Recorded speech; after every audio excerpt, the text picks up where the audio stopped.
Hello, hi, and welcome. If you are new here, my name is Sarah, and this is Wicked Reading. So I'm going to talk about all of the books that I read in May. May was an extremely chaotic month because of Escape the Readathon. I read the most amount of books that I have ever read in a single month, so go me. I did technically vlog all of these books, but I realized not everybody watches the vlogs and everybody watches all of the vlogs, so I still wanted to have my wrap up all in one place. But to make sure that I'm not, going on a tangent, talking too much, repeating myself too much, there's a caveat to this. And I am going to set a timer for 60 seconds, and I can only talk about each book for 60 seconds. So I'm definitely not going to be saying and sharing all of my thoughts on all of the books because some of these books I have a lot of thoughts on. So if you're curious about more of those thoughts, of course check out the vlogs. But I still wanted to have like a whole wrap up together because also I did change some of my ratings for some of these books, and I did not update the vlogs to reflect that. So even if you saw all of my vlogs and saw me read all of the books and all my ratings, you didn't see it all because I changed some of it. So let's just get right into it. I am going to first start with my stats. So that'll be new information too. So we're going to go into my stats and then I'm going to go through each book in the order of which I read them. Oh, you know what? And there's a book that I didn't talk about because I didn't log it for Escape the Readathon because I had started it in April and I was over 50% of the way into it, so I didn't get to log it for Escape the Readathon. So there's actually a book that nobody knows that I read and finished in May. So anyways, back to the stats. So starting off with my stats, I just keep my stats through Storygraph. I love the app. Everybody should download it. It's great. So in total, I ended up reading 15 books, which equated to 4,705 pages. My top moods were dark, tense, and mysterious. Literally, I feel like I say that every month, but there it is yet again. For my page number, I will say I definitely read more shorter books than I typically do, and 53% of the books that I read were under 300 pages, while 40% were between 300 and 499 pages, and then a whopping 7% was 500 plus pages, which is only one book, and it's one of my 2-star books. So were the pages worth it? Not really. But anyways, moving on. The top genre was horror by like a lot. I almost exclusively read horror, and then there is some like fantasy, but everything else kind of equated back to horror, but there were 2 fantasies. As far as formatting goes, I like physically / digitally read with my eyeballs 2,117 pages, and then my audiobooks equated for 74 hours, which isn't even true. Like I didn't actually listen to that amount of time, but it was audiobook for 47% of my books, digital 13%, and print / physical copies were 40%. I did rate every book that I read in May, and my average was 3.63. There was a lot of 4 stars. We had the most 4 stars. I had 8 4-star books. I had 1 5-star, and then 2 2-star books, and then some kind of in the middle. I almost forgot already. Let me get my timer out. Oh, I forgot to say, I got this idea. I know it's like a big thing on BookTube and stuff to like talk about something for like one sentence or like 60 seconds or less, whatever. But my friend Maddie at As Told by Maddie, she's the one that made me kind of want to do it because she did it and it was so fun and I thought it was a good idea. So shout out Maddie, love her, go subscribe. She's great. So anyways, let me pull up my stopwatch. I don't even know where it is. I have my timer at 1 minute.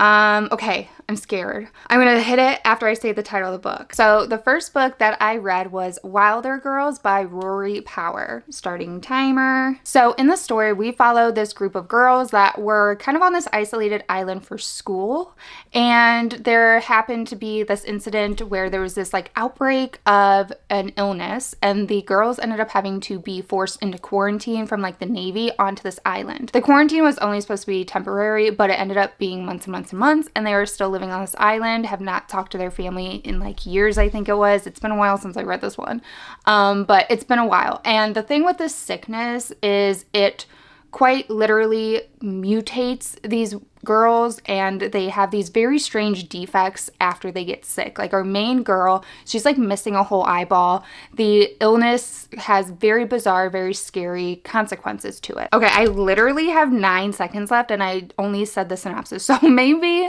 I think I'm gonna start my timer after I at least give you guys the synopsis, okay? So maybe that's cheating, but it's my video, it's my rules. Anyways, now I'm gonna start the timer to give you guys my thoughts. Okay, started. So I listened to the audiobook of this. I think the audiobook narration was really good. This is a YA horror, so keep that in mind. And I, enjoyed it for the most part while I was listening to it. I thought it was very interesting. The illness and the body stuff I thought was cool. But there was like an aspect to it where one of the girls ends up being pulled off the island. And I wish that got more detailed and went a little bit more into it. There was like a lot of fading scenes that I wish something more came out of that. There was also this side romance plot that really came out of nowhere to me. It just didn't really make sense because of how the two people, how their story kind of started. And then all of a sudden they're in this relationship. And I was like, that's a little weird. So I didn't love that. It just felt awkward. I didn't hate it either, but it just didn't make sense to me. Overall, I think it was a decent listen, but at this point it's a little bit forgettable, but I enjoyed it while I was listening to it, so I would recommend it.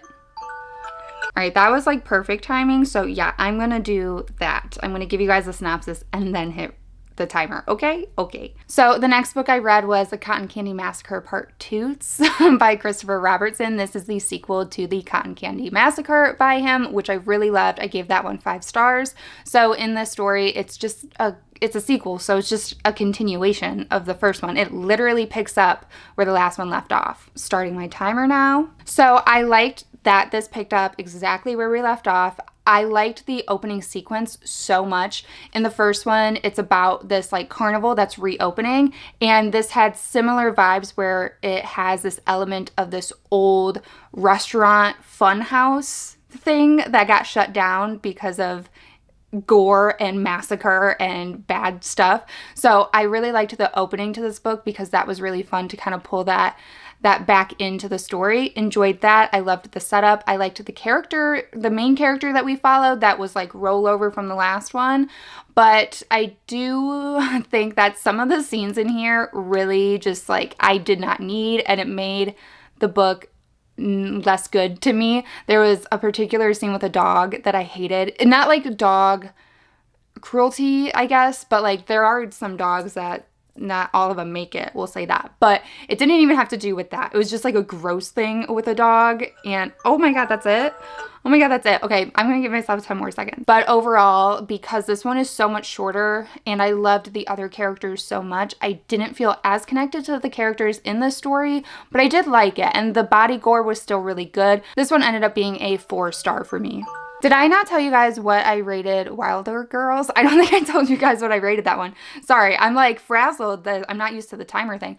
Wilder Girls, I gave 3.5 stars. Then after that, I read Foe by Ian Reid. In this book, we follow this couple that are living in this very isolated home when one day they are approached by a stranger, and the stranger says that the guy of the house, I forget his name, Junior, that Junior will be given the opportunity to go to a far away place. And that's all I'm going to leave the synopsis at. So starting the timer. So I really enjoyed this book. I really love Ian Reid's writing. He just has such a good way of writing that keeps you so engaged and you just need to know what's going on. This whole book is just unsettling and subtly uncanny. Like you just know something's going on and you just need to keep reading to figure out what is going on. And I thought that his writing style was just very effective for this type of story. It was kind of a thriller in a way, but I really enjoyed that aspect to it, just his writing in general.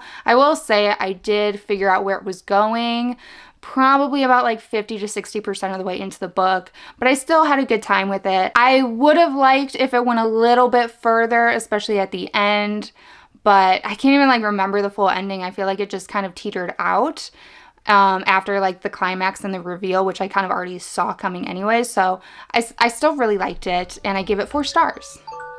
Next up, we have Two Twisted Crowns by Rachel Gillig. I'm just going to start the timer right now because this is a sequel. So this is just a sequel to One Dark Window by Rachel Gillig. It's like a gothic fantasy romance. The magic system is really interesting, where it relies on these tarot cards, and people who have these cards wield the magic. This is a sequel. I will say I listened to the audiobook, and I listened to the audiobook faster than I've ever listened to any audiobook for the readathon reasons. And I don't know that I was fully engaged into this story. The pieces that I picked up, I enjoyed. But I don't know. I don't feel like I really consumed this book very good, to be totally honest, but I did give it 4 stars. There was a romance in the first one that I didn't really love, and this one follows a different romance, a different couple, and I liked them better, so I enjoyed that aspect to it. This really puts to the test how quickly I can talk, and I can't talk that fast. So the next book I read, I actually read this physically, but I had it from the library. I don't have my library copy anymore, but that is Grey Dog by Elliot Gish. In the story, we follow our main character, Ada Bird, and this is a historical horror. I think it takes place in 1910, and we are following the story through her journal entries, as she is a teacher that is going to a new small town to be the teacher of that town, and she starts to notice a lot of strange things in nature. She starts to kind of lose grasp with reality. She's seeing mutilated deer, and crickets are acting very strange, and she's just kind of losing touch a little bit. We'll say that. Starting the timer. So this book was very anticipated for me. It was a 5-star prediction. It was not 5 stars, but I did still mostly enjoy it. I liked the audiobook. I told you guys I read this physically. I'm lying. I listened to the audiobook. I did start it physically, but then I ended up listening to the audiobook. Anyways, this was the slowest slow burn to ever exist. I will say I did really like the ending, but I just wish that there was more in the story itself. I felt like there was a lot of missed opportunities to have more weird things going on. Like the whole losing touch with reality, hallucinating, seeing stuff in nature. I wish that was leaned into more, and she experienced more episodes of bizarreness. So yeah, I just wish more happened throughout the story, but the ending was great. I loved the ending, and there was this exploration of female friendship throughout it, and also like women relationships that I really enjoyed. There was a lot of moments where the writing felt very nice and beautiful, but it didn't last long enough for how many pages I was reading or listening to. So I wish either the writing went a little bit more into the lyrical, beautiful route, or more happened within the plot. I definitely went over my time limit for that one. Sorry, guys. I ended up giving Grey Dog 3.5 stars. So this next book, oof, okay. This is one I did change my rating, but I did tell you guys. So the next book is The Woods All Black by Lee Mandello. This was another really anticipated book for me. I was so excited for it. In the story, we follow our main character. I don't remember their name anymore, but it is a transgender man. This is another historical horror that's taking place in the Appalachian Mountains, and our main character is like a traveling nurse type of person, and they are sent to this small Appalachian town that is very integrated into their religion and old traditional ways and all of that. So this book is not long. I started my timer. Don't worry. This book is not long. It felt so long. This book dragged, and there's absolutely no reason why a 150-page book should feel like it's dragging. There were some moments that I kind of liked a little bit, but then the horror aspects, oh my God, like I did not expect this book to take the turn that it took, and I can't say anything without it being like a spoiler, but I will say my Goodreads review has a spoiler listed in it. It's just one sentence, and I wish I knew that that's the direction this book was going to go in, because I did not expect that at all. And then the whole like climax was so mediocre. I expected like a blood-soaked revenge at the end. That did not happen. It was so quick, and there were these 2 smutty, spicy scenes that I did not enjoy even a little bit. So yeah, this one was a big letdown. I gave it 2 stars. Okay, so the next one, I read an e-arc. I don't know when this publishes, but I will put it on the screen for you guys. And this was Amelia by A.W. Renee. This is a very short story. This is only listed as 78 pages, but I do think it was a little bit longer than that, but I don't know. I'm going to actually read the synopsis because it is a single sentence that I think is kind of like the perfect way to go into this. So the single sentence synopsis is: elbowing elderly women in the face during a ham sale should have alerted the residents that something was wrong with Madeline Auger of 43 Maple Drive. And that is it. That is all you should go in with. So starting my timer. So I really ended up enjoying this little story. I thought it was very good. I was going to say it's fast paced, but of course it is because it's only like 78 pages. But I really enjoyed the pacing of the story. As soon as you start, you know that there is something wrong with our main character. It is actually told mostly in the forms of our main character writing her daughter letters. There is a little aspect of some mixed media in there where we get a couple of 911 transcripts.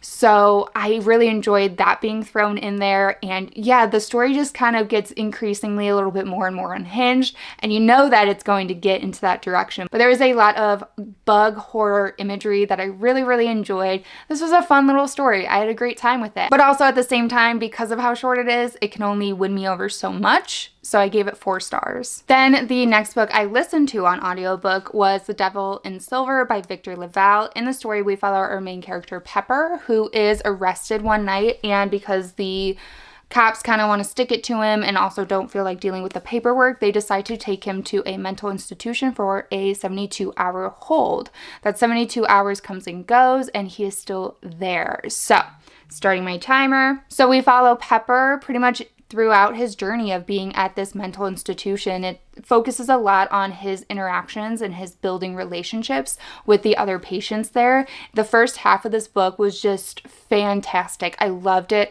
I was just so enthralled with the story. I thought it was just so well written, and I was so engaged and so just mesmerized by the story, truly. And so connected to the characters. I was eating this book up the first half. Now, I will say after the second half, there was a lot of things that felt a little bit unnecessary, and I just didn't have as much interest in it. There's a lot of focus on a relationship that forms for Pepper in this institution, which I appreciated the commentary it was providing, and that character is actually based on a real true character in real life that went through a similar situation. So I appreciated it, but I also didn't love reading it at the same time. So I just found myself being slightly less engaged than I was in the beginning of the story. One thing I do love about this story is there are excerpts throughout the book that Victor LaValle included that are talking about real life people, real life patients that died because of negligence or just the shortcomings of this system.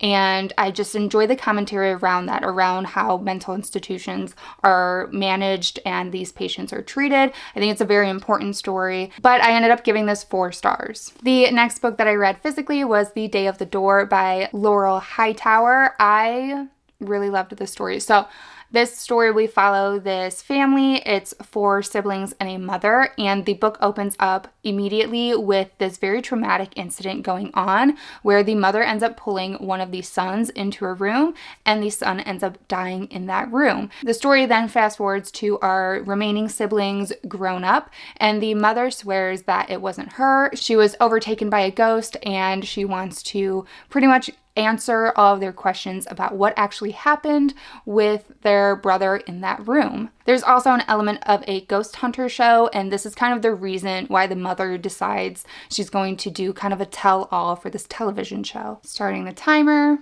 So I loved this book. This was my only 5-star of the month. I just thought it was so well written. The action takes off immediately. I will say there was a moment towards the end that felt a little bit like a lull, but I just was so invested in these characters. I think that having the element of the mother relationship was very well done. The mother is pretty much accused by the son of being very narcissistic, being manipulative, and I just think that that was portrayed so well. So well. There's a therapist character in this book that I just really loved the things that she was saying, and I loved how she was integrated into the story. I just had a great time with this. There was some really creepy imagery that was super effective for me, and just the themes were just speaking to me, and I had no faults in the story, and I gave it 5 stars. Wow, 5 seconds to spare on that one. I feel like I've talked about that one a few times, so that's why I was able to get all those thoughts out that fast. Okay, the next book that I listened to on audiobook was All Systems Red by Martha Wells.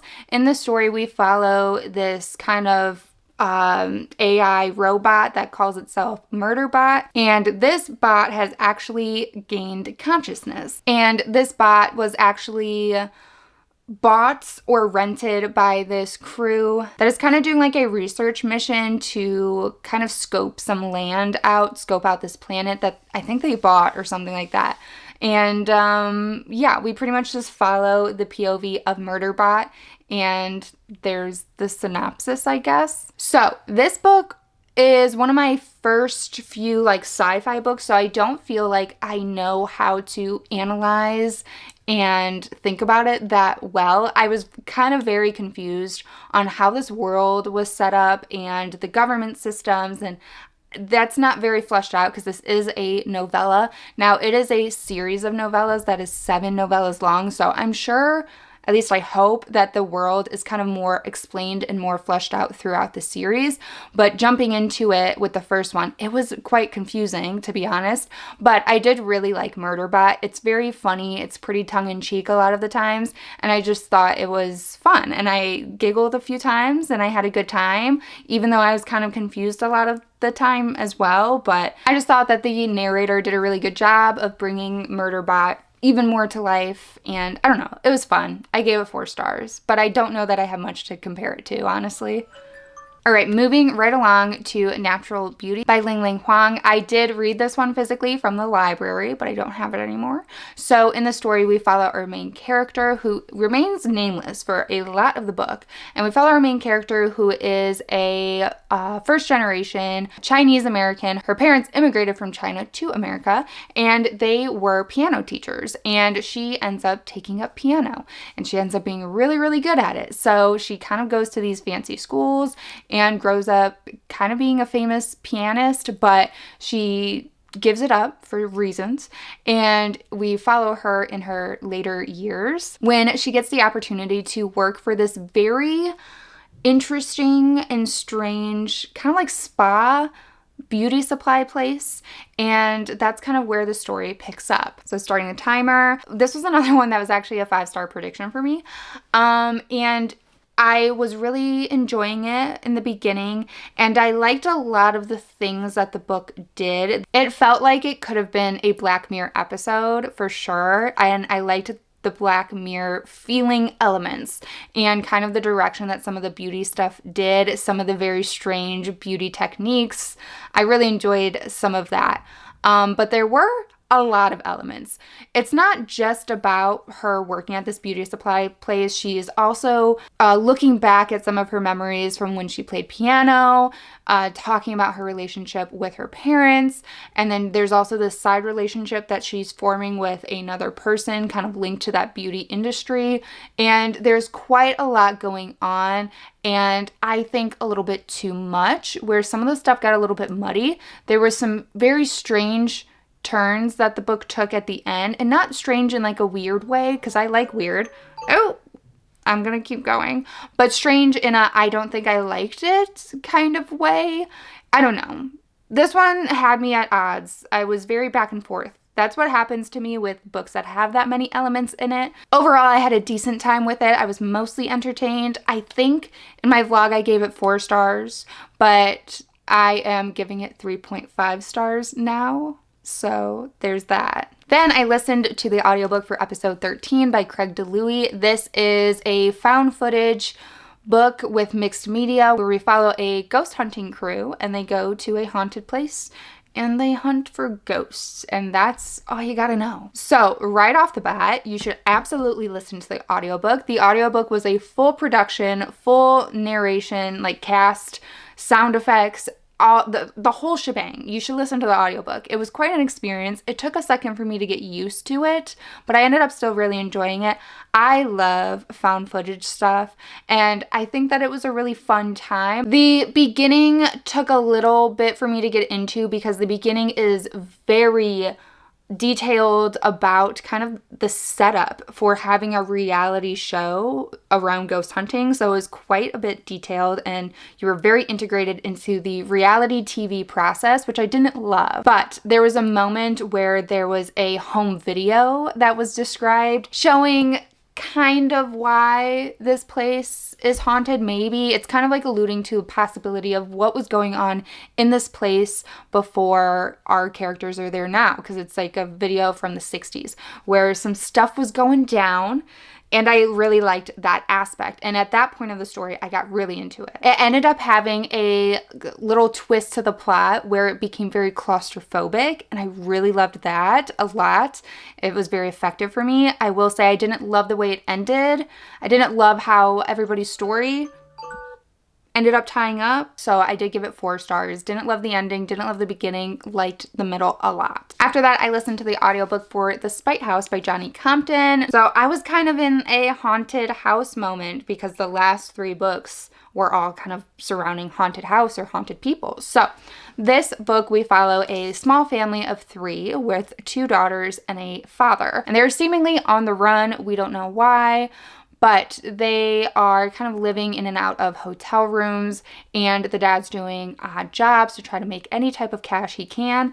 And there becomes an opportunity where this very rich woman owns a spite house, which you learn what a spite house is, which I didn't know what it was before, but read the book to find out. But they get the opportunity to get paid a lot of money to stay in the spite house that the woman is convinced is haunted, and she wants to put somebody in there to get irrefutable evidence that this place is haunted. So the dad ends up taking her up on that, and yeah, the family ends up living in the spite house, and haunted stuff happens kind of immediately. Starting my timer. So I really enjoyed the story. I will say I gave it 4 stars.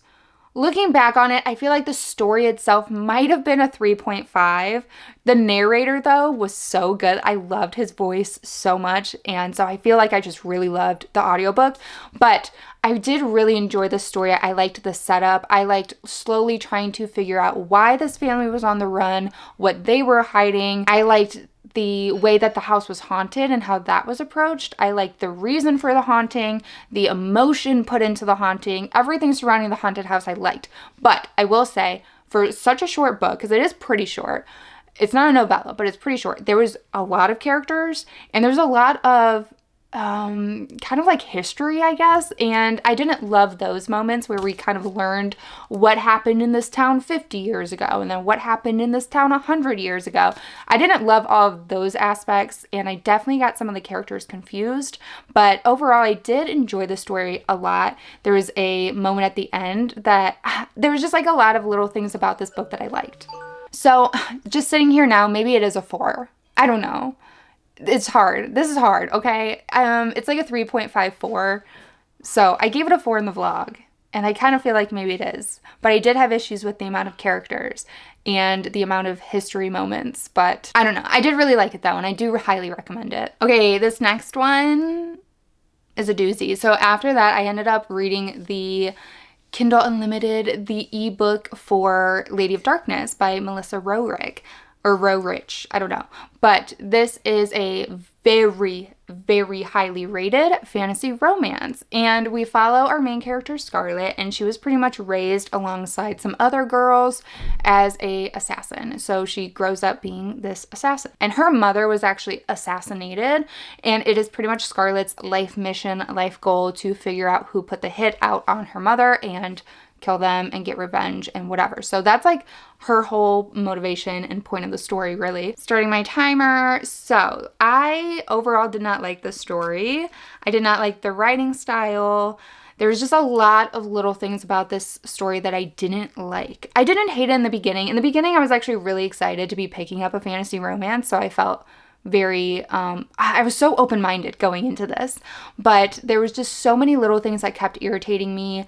A lot of the writing style choices I didn't like. The character, our main character, is missing in action so often. I didn't like a lot of the plot points. At a certain point towards the end, there's like this marriage situation, this like forced marriage situation, and I just like hated it. I thought it was stupid. I didn't like it, and yeah, I don't know, and I didn't like the main character. So I will say the main character did feel very much like Selena mixed with Nesta, but also I liked those characters for the most part, but I didn't like her. So I don't know what it was. It wasn't a good mix, however that was mixed together. Overall, I just thought that this book was so just lacking in so many ways, in characters, in writing, in plot points. Maybe it gets better, but I'm not willing to keep going. I gave it 2 stars. And then after that, I listened to the audiobook for Bright Young Women by Jessica Knoll. Now that I'm realizing I read both of these books back to back, it kind of makes sense why I'm in a little bit of a reading slump right now. So this book is about these 2 women. One's name is Pamela, and she is a sorority sister. And one night, somebody breaks into her sorority house and brutally assaults 4 of her sorority sisters, 2 of which die. If that doesn't ring any bells to you, this is about the Ted Bundy cases. Ted Bundy's name is never mentioned in this book. Technically, he's always referred to as the defendant, but it is very obviously about that. And then we follow another character in a different timeline that we know is a victim of the defendants. So her story is kind of leading up to her becoming a victim of his. So we jump back and forth between these 2 timelines, between these 2 characters. Starting my timer. I don't need this whole time, probably, because I've already ranted about this book in my vlog. You know what? It started out pretty okay, but then I pretty much took all of those thoughts back, because the more I kept sitting with it, the more this book does not sit well with me at all. It is so blatantly about the Ted Bundy cases, but what pisses me off to no end about this book, the author has no author's note about anything, no author's acknowledgement about anything. She uses real victims' names, she uses real dates. There's no acknowledgement of what parts of this book are real and what parts are fictionalized. There's just nothing. There's no list of the victims. I just think that this did not need to exist. There's no reason to fictionalize a true crime story unless you're going to do it respectfully and appropriately, which I don't think she did. The attack was written out on page, didn't need to happen. That could have just faded to black. What I will say is I did appreciate the commentary that this book was going for, but at the end of the day, the commentary could have been done based on a completely fictionalized, I guess I did need all the time, could have been based on a totally fictional story. She did not need to bring a true crime story into this without the things that I listed already. This did not need to exist. I did give it 3 stars. It really wasn't a horribly written story. The timelines jumping is a bit confusing, and I did get confused on what character I was listening to some of the times, but the story itself is written okay, but the more I sit with it, the more I hate it. It didn't need to exist. I did technically give it 3 stars, but this is nearly a 1 star because it just didn't need to happen. Sorry. Well, that was an unfortunate book to end on, but that is the last book that I read in May, and that is all of the books that I read in May. If you've read any of these books, let me know what you thought about them down below. If you made it to this point in the video, leave me a house emoji down below for the Spite House and pretty much all of the haunted house stories that I read this month. As always, thank you so much for spending some of your time with me while I sit down and talk about books. If you haven't yet, please give the video a like, subscribe for future content, turn on the bell notification, all the fun YouTube things that help your girl out, and I will catch you guys in the next video. Bye!